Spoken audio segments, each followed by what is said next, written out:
شیخ محی الدین عبد القادر جیلانی غوث العظم فرماتے ہیں کہ اگر تم ہر نماز کو آخری نہیں سمجھو گے تو نماز تمہاری حجاب بنی رہے گی، مرغے کی طرح ٹھوکے مارو گے، اور اگر نماز کو آخری سمجھو گے تو نماز تمہیں معراج کی حدوں تک پہنچا دے گی۔ بہترین نماز کی جگہ، سجدے کی جگہ بہترین جگہ کعبہ ہے۔ بہترین سجدے کعبے میں ہونے چاہیے تب اگر کعبے میں نہیں ہو رہے وہاں تو سیلفیاں کھینچی جا رہی ہے۔ آپ کی معلومات کے لیے بتا رہا ہوں، بہترین سجدے وہ مسلمان کر رہے ہیں جو جیلوں کے اندر ہیں، اپنی رہائی کے لیے روتے ہیں جیلوں میں۔ یہ کو تھوڑا کرو،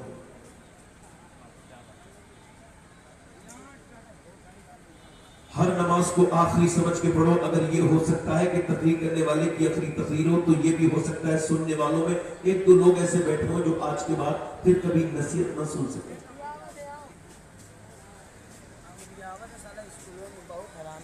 میں نے اپنے ہاتھوں سے 18 سال کے لڑکوں کو دفن کیا ہے۔ بالکل آواز آپ ہلکا کرنا ہے، میں ان کو کم کرنے کے لیے بات کر رہا ہوں۔ ہاں، آواز ایسی نہیں ہے، ہلکا سا اس کو ایسا آنا چاہیے کہ آواز سمجھ میں آئے۔ ٹھیک، آپ کا مائک بہت اچھا ہے، بس آپ کیسا بھی کریں، آپ کو اجازت ہے، ذرا سا ہلکا سا اس کا ٹریبل بڑھا سکتے ہیں، ہلکا سا بیس بڑھا سکتے ہیں۔ تو میں یہ عرض کر رہا تھا آپ سے کہ ہو سکتا ہے کہ یہ بس یہاں پوچھو، ہو سکتا ہے کہ یہ میری زندگی کی آخری تقریر ہو تو پھر آپ کی بھی تو آخری ہو سکتی ہے۔ ابھی اڑیسہ میں کچھ 1-1.5 ہفتہ پہلے ایکسیڈنٹ جو ہوا ہے، 1 مہینہ ہونے والا ہے، اس سے کم ابھی 15 دن ہوئے، کورومنڈل ایکسپریس، اس میں حادثہ ہوا، ایک ٹرین دوسری ٹرین سے ٹکرائی تو تقریباً 1000 کے لوگ درمیان مر گئے۔ ان کی لاشیں لینے کے لیے وہاں پہ لوگ پہنچے، ایمس میں پہنچے بھونیشور میں، اڑیسہ کی راجدھانی میں، تو انہوں نے، میں وہاں گیا تھا تو انہوں نے بتایا کہ ماں بھی کھڑی ہے، باپ بھی کھڑا ہے، اور وہ لاش لینے آیا تھا، بیٹا مرا بھی اسی ٹرین میں ہے۔ اب چاہ کسی کو کیا پتا تھا نوجوان کو کہ یہ جو میں ٹکٹ کٹا رہا ہوں یہ آخری ٹکٹ ہے، اس کے بعد یہ میری موت کا ٹکٹ بن جائے گا۔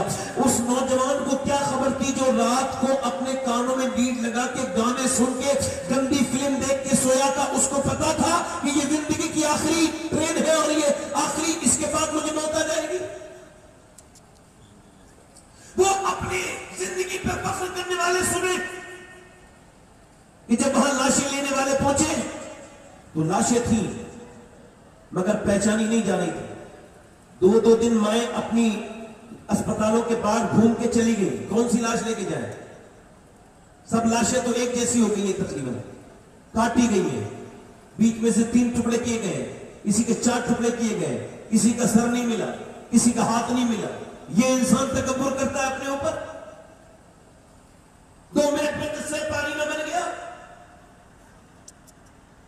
یہ نوجوان جو اپنی موٹر سائیکل پہ گھومتے وقت کان میں لیڈ لگاتے وقت چلتا ہے اور یہ گانا سنتا وقت موٹر سائیکل چلا، اگر اسی حال میں مر گیا تو جو جس حال میں مرے گا قیامت کے دن ویسے ہی اٹھایا جائے گا۔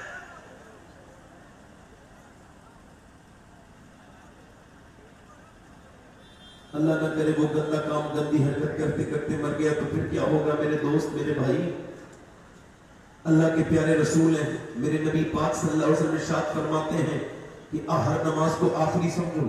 اگر یہ چاہتے ہو کہ تمہیں اللہ تم سے راضی ہو جائے تو اپنی ہر نماز کو آخری سمجھو اور خود کو مردوں میں شمار کرنے لگو۔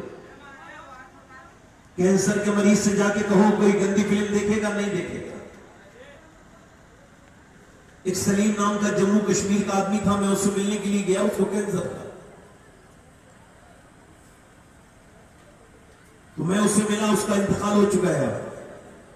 اس وقت اس کا وہ زندہ تھا تو میں نے اس سے پوچھا کیا حال ہے؟ کہنے لگے اللہ کا بڑا شکر ہے۔ میں نے کہا میں نے سنا ہے تو آپ کو کینسر ہے؟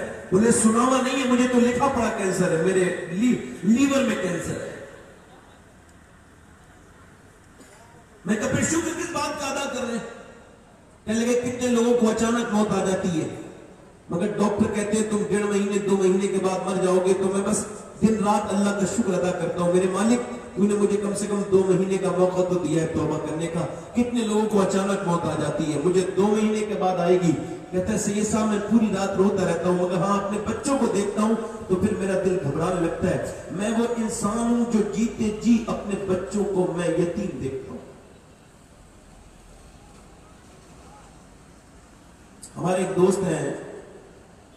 ان کا ایک دن ٹیلی فون آیا, کہنے لگا سی صاحب میں بمبئی میں ہوں. میں نے کہا کیا ہوا؟ کہنے لگا بخار بہت تیز بڑھ رہا تھا, ٹھیک نہیں ہوا, وہاں علاج کرایا اور جب چیک اپ کرایا تو پتہ لگا کہ مجھے بلڈ کینسر ہو گیا. عمر 25 سال, عمر 26 سال. میری بہنیں میری بیٹیاں سنیں, دنیا میں آئی ہیں تو ایمان کے ساتھ آئی ہیں, اور ہم سب آئے ہیں تو ایمان کے ساتھ آئے ہیں, مگر خدا نہ کرے, اللہ نہ کرے کہ ایمان پہ موت نہ آئے تو پھر.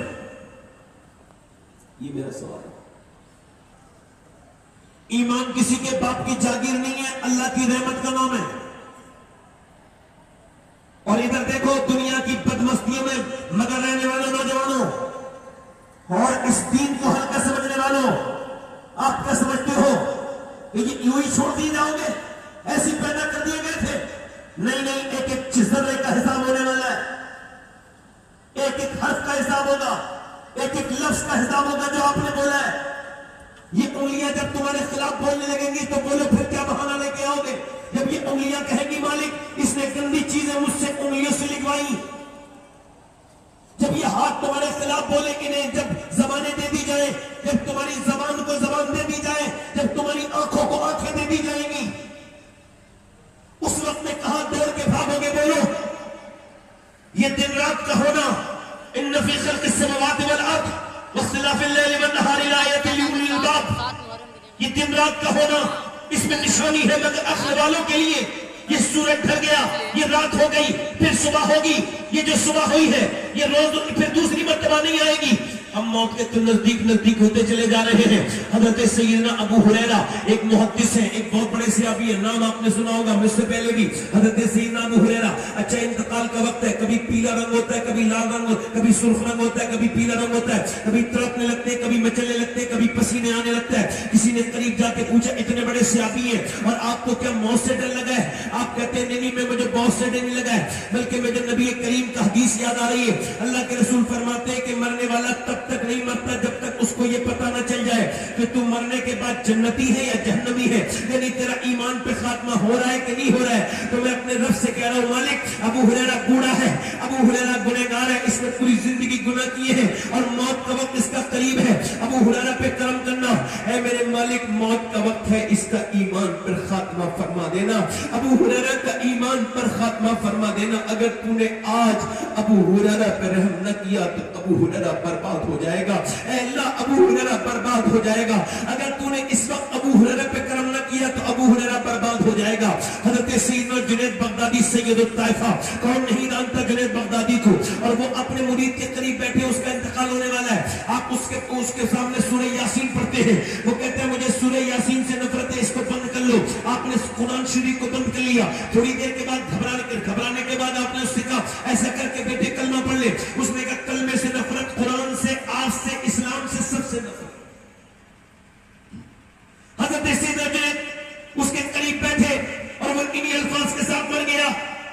سیدنا جنید 40 دن لگاتار روتے رہے, اے میرے مالک میرے ساتھ کھاتا تھا, پیتا تھا, اٹھتا تھا, بیٹھتا تھا, اس کا ایمان کیسے چھن گیا, کیسے چھن گیا؟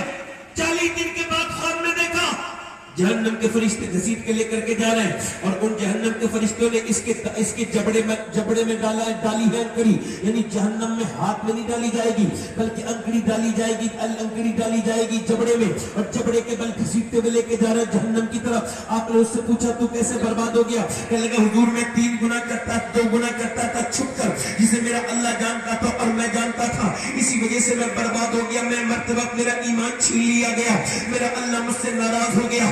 کون سے گناہ کرتا تھا؟ کہ میں 2 گناہ یہ کرتا تھا, ایک تو اپنے دوستوں کے ساتھ کبھی کبھی شراب پی لیا کرتا تھا, اور دوسرا یہ تھا کہ میری نگاہیں پاک نہیں تھی, میں دوسروں کی لڑکیوں کو بری نظر سے دیکھتا تھا, میں گندی عورتوں کو بری نظر سے دیکھتا تھا, میری نگاہوں میں پاکیزگی نہیں تھی. اسی وجہ سے مرتے وقت میرا ایمان چھن گیا. 2 منحوس گناہ ایسے کیے ہیں کہ جن کی وجہ سے میرا ایمان چھن گیا. حضور یہ لوگوں سے کہے کہ اب میرا کون کیا کر سکتا ہے, چونکہ میں بے ایمان ہو کے مرا ہوں, ہمیشہ جہنم میں جلوں گا, ہمیشہ